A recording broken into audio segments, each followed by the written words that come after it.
ముఖ్యమంత్రి రేవంత్ రెడ్డి 2 లక్షల రుణమాఫీ వీడియో కాన్ఫరెన్స్ లో ప్రారంభించారు. ఈ కార్యక్రమానికి డిచ్పల్లి మండలం మొంట్రాజ్పల్లి రైతు వేదికలో మండల కాంగ్రెస్ నాయకులు కార్యకర్తలు పాల్గొన్నారు. వీడియో కాన్ఫరెన్స్ తర్వాత బ్లాక్ కాంగ్రెస్ అధ్యక్షులు శ్రీనివాస్ మాట్లాడుతూ ముఖ్యమంత్రి రేవంత్ రెడ్డి ఎన్నికల్లో ఇచ్చిన హామీ ప్రకారం రుణమాఫీ చేసి చూపారని, ఇది ప్రతిపక్షాలకు చెంపపెట్టు అని, ప్రజలు కాంగ్రెస్ పై నమ్మకం ఉంచి రాబోయే స్థానిక సంస్థల ఎన్నికల్లో గెలిపించాలని కోరారు. ఈ కార్యక్రమంలో బ్లాక్ కాంగ్రెస్ అధ్యక్షులు శ్రీనివాస్, మాజీ ఎంపీపీ గంగాధర్, అమృతరావు, శ్రీనివాస్ గౌడ్, రాజన్న, మండల కాంగ్రెస్ నాయకులు కార్యకర్తలు పాల్గొన్నారు.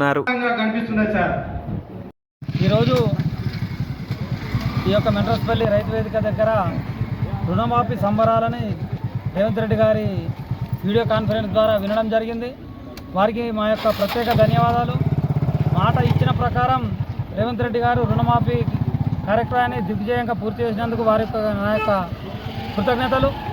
అలాగే ఆగస్టు 15 లోపు ఇంకో 2 లక్షలు అన్నారు, దాన్ని కూడా కంప్లీట్ చేస్తామని ప్రతిపక్షాలకు చెంపపెట్టులాగా మేము మాట ఇచ్చిన దాని ప్రకారం దాన్ని నెరవేరుస్తున్నాం.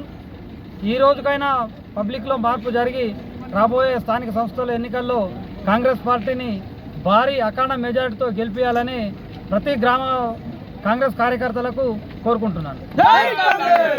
మరిన్ని అప్డేట్స్ కోసం మా ఛానల్ని సబ్స్క్రైబ్ చేయండి.